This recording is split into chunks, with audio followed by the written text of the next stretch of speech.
Jusqu'à maintenant, l'intelligence artificielle, on la connaissait surtout derrière nos écrans. Mais ça, c'était avant. Aujourd'hui, elle est en train de se doter d'un corps, de commencer à interagir physiquement avec notre réalité. C'est dans ce nouveau monde qu'on plonge ensemble. Et tout ça, ça commence avec un site web. Un site au nom pour le moins étrange et même un peu provocateur. Rentahuman.ai, louéenhumain.ai. Rien que le nom, ça force à marquer une pause. Alors, c'est quoi ce truc? Une blague un peu sombre? Une sorte de performance artistique? En fait, c'est un peu tout ça à la fois, mais c'est surtout le signal d'un changement beaucoup plus profond. L'idée, elle est toute simple. Une IA peut louer les services d'un humain pour faire une tâche dans le monde réel. Et cette idée, aussi bizarre qu'elle puisse paraître, nous dit une chose. L'IA est en train de franchir une nouvelle frontière, celle du monde matériel. Alors voilà le programme pour comprendre tout ça. On va partir de ce site un peu fou pour aller creuser la vraie révolution qui se cache derrière, celle de l'IA physique. On va voir qu'elle est déjà au travail, comment elle apprend, ce que ça change pour nous au boulot, et surtout, on va se poser la question essentielle, qui va bien pouvoir définir les règles du jeu? Allez, on rentre dans le vif du sujet.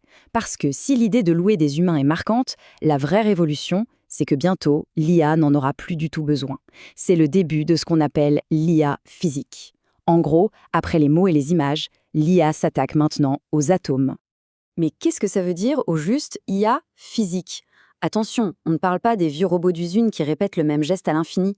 Non, là il s'agit de systèmes qui peuvent voir, comprendre et agir dans le joyeux bazar qu'est notre monde réel. Un monde qui, par définition, n'est pas parfaitement rangé et prévisible.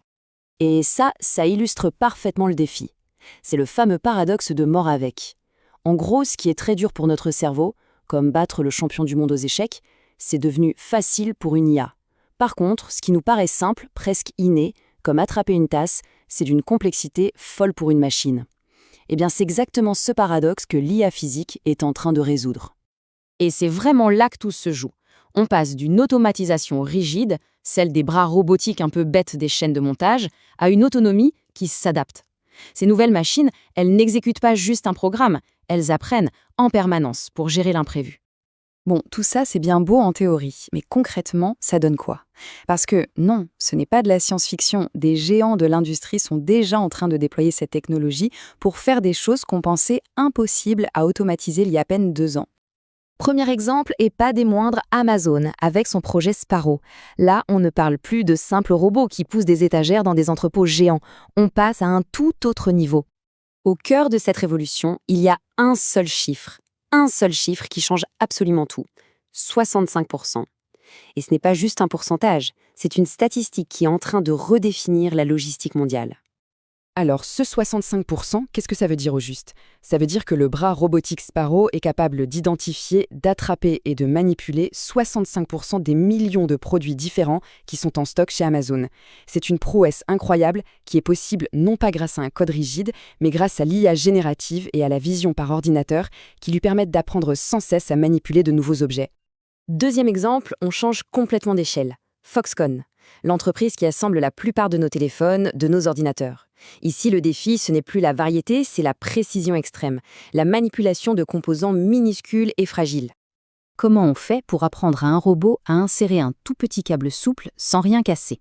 La réponse, c'est le sim-to-real, c'est-à-dire que les robots sont entraînés d'abord dans des simulations ultra réalistes, des sortes de jumeaux numériques. Ils font des milliards d'essais-erreurs en quelques heures dans un monde virtuel pour apprendre les lois de la physique avant même de toucher un vrai composant. Ok, mais alors, comment ça marche sous le capot? Comment est-ce que tout ça est devenu possible maintenant? Eh bien, la révolution actuelle, elle repose sur la combinaison de 3 technologies clés. En gros, on peut imaginer ça comme un puzzle en 3 pièces. D'abord, il y a le cerveau. Ce sont les modèles VLA, pour vision, langage, action. Ils permettent au robot de comprendre ce qu'il voit et de décider quoi faire. Ensuite, il y a le terrain d'entraînement.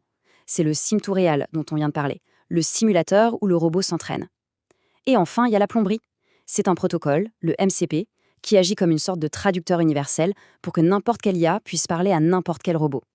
Évidemment, la question que tout le monde se pose, c'est et les emplois dans tout ça? Est-ce que c'est la fin du travail humain? En fait, ce qu'on observe, c'est moins un remplacement pur et simple qu'une véritable évolution des métiers.